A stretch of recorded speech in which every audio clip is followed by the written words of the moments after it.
Hey, what's up, fellas and malicious female fans? Steve Alicious here, back with the Nokia Lumia 1020, and I'm sorry it took a couple of weeks longer than the 4 weeks I had promised, but there was a reason for that, and it's just, you get the feeling, using it the way 3G is going here in the United States at least, that this was kind of the last dance. This was the last real opportunity I'd have to just throw a SIM in it, use it on a daily basis, and have it work marginally well. And we'll talk about what you can and can't do at this point in 2021 and going forward. But before we get to all that, thank you so much to all the new subscribers, up well over 4,300 as of the taping of this video. If you're loving all the tech, new, old, where we never leave a man in the field, BlackBerry, Windows Phone, whatever it happens to be, we'll always circle back for old friends.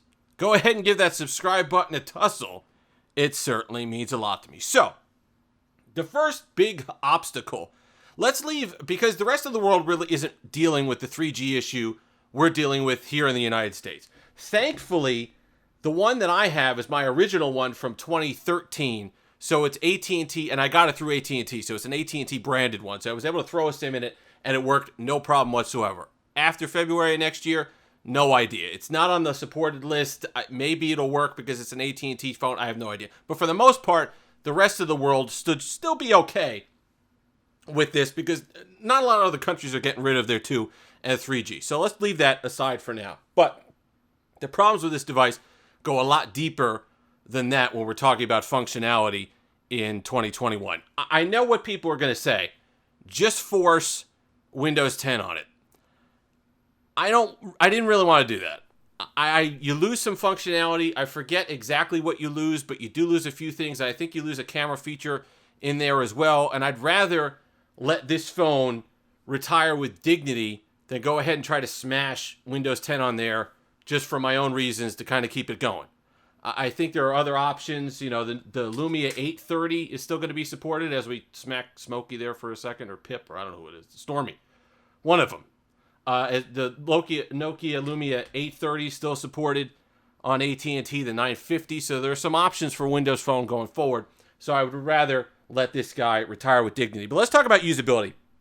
Because if you're going for simple things, you could still get by. But there's going to be a big, big, big if in there. And the if is, do not, as long as you have this stock from when you got it, you will be fine. If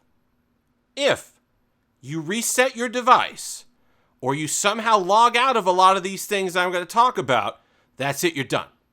Because the servers are down. And on Windows 8, you're not going to be able to get back in. That's stuff like OneNote. That's stuff like some of the other apps that you might have downloaded that work on here, that OneDrive, stuff like that. If you're logged in, you're fine. If you log out, you're done. And that's a Windows 8 thing. So it's not a carrier thing, or no matter where you are in the world, you're going to have issue with that.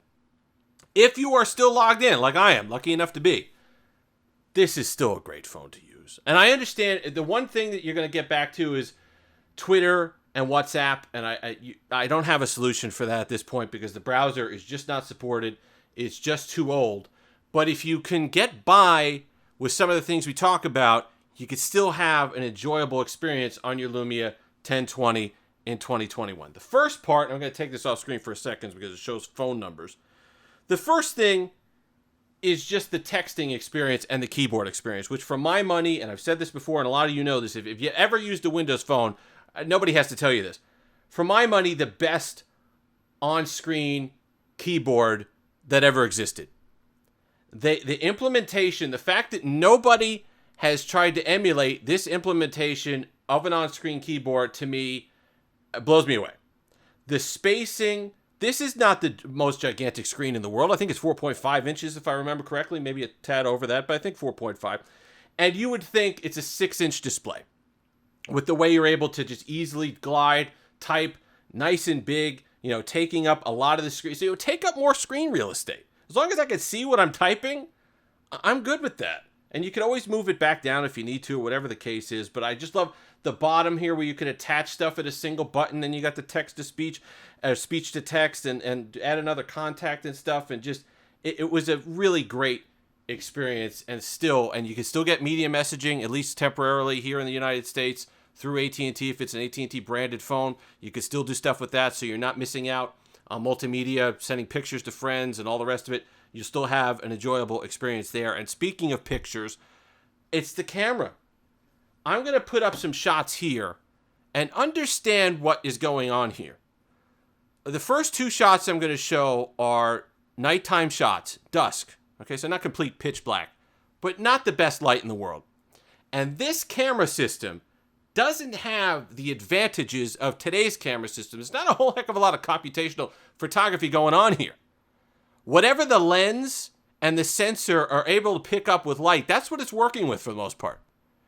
So the fact that this was even able to produce a representative image in these conditions, an 8-year-old system, is amazing. You can absolutely still get by, especially in comparison to some of the budget offerings that are around, even new today. You absolutely could still get by with the camera system on the Lumia. And then, of course, you go to something like this where it's the bright shot, plenty of light. Absolutely. 100% fine.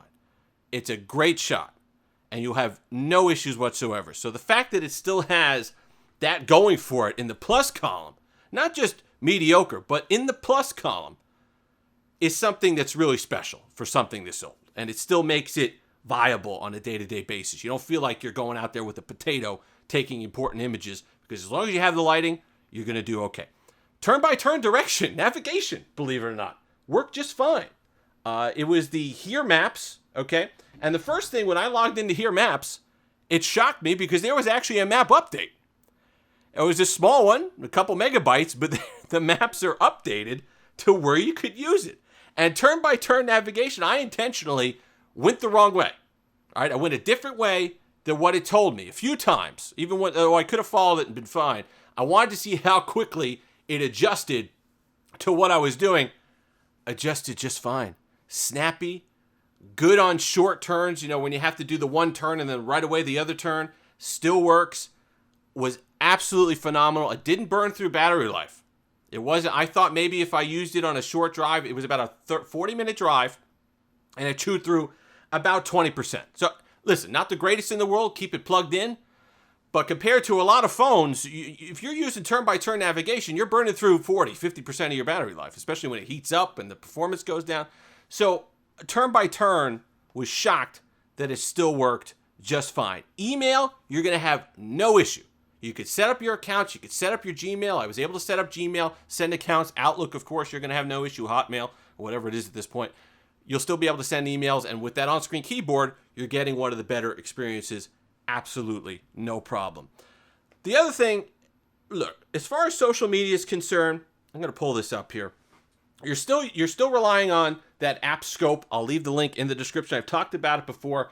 It's a way to do web apps on your Nokia devices, your Windows Phone devices at this point. It's going to restart here. Let's make sure it just doesn't pull up any personal information. There we go. You're going to get this annoying thing says this web is no longer supported, the web browser. But what you could do is you could just, it still works. You X out of that and you can still like things. You can still post stuff on Instagram. Works just fine. Twitter, you're going to have more issues with. Even with the app still installed, they're just not allowing this version of Internet Explorer anymore. And that's where you're going to get, that's kind of why I say this is the last dance for this particular device. Maybe you could sideload stuff, like I said. Maybe you could force Windows 10 on here and get a more up-to-date experience if you could get Edge on here and you could do a little bit more. But for the most part, stock Windows 8, the browser is what's going to kill it. And when you go to Twitter, when you go to some of these other places to try to do social media, you're going to have more and more of an issue. But like I said, Instagram just works fine. If you're able to get through with just those few little bits and email and all the rest of it, and a lot of people are okay with that. A lot of people just want a disconnect device, and this does a heck of a lot more than that. In fact, I think you can even get into Facebook at this point. This does a heck of a lot more than a regular disconnect device or a dumb phone or a feature phone, and it adds some personality as well. It's still eye-catching. It's still, you haven't seen something like this since. This is truly, and it's tough to say something like this in technology, this was truly unique. One off. That's it. You've never really seen anything like this ever again. And that's what makes people come back to it. It's it's in the Hall of Fame. It's in my favorite devices of all time. It's certainly top 2 or 3, I would say, if I had to narrow it down with the Passport and a couple of others. But that's why you had the lanyard strap, just the design, the polycarbonate unibody design, the camera, the OLED display, the battery life. I think it wasn't even, if it was 2,000 milliamp hours, I figured that's on the high side of the estimate, perhaps a little bit over. But with the limited power that it has, the limited battery life, or the limited battery capacity, not life, it works fine. The optimizations that Windows Mobile had, all the stuff that you factor it in, the great design, the minimalist nature of the OS, and just the overall feel of it, just the size, the feel in the hand, the build quality, it's something that you're not going to see again. And that's why it's sad to... Listen, we're still going to come back to it on this channel. I feel like this is goodbye as far as fully functional. And it's not something I could recommend, obviously, because I said if you're unfortunate enough to have to get it new, or you reset yours, or something happens with the software, which happened a lot with these. A lot of times I had to reset it in the past, and that's just not going to work anymore. You're not going to be able to get back on to the Microsoft ecosystem as easily once you do that. Like I said, Windows 10 still an option. If you want to force update, cab files off, all the rest of it, you can do that. But for the most part, that's going to be the end. But if you have one, if you're lucky enough and you have one and it's carrier supported and you're still logged in and you're still able to do some stuff, you can get some functionality of it. And it is absolutely an enjoyable experience and still a showstopper. People will still come up and ask you, what is that? What time period is that from? And what can it do? And that's one of the huge things when you're carrying around a Windows phone in 2021.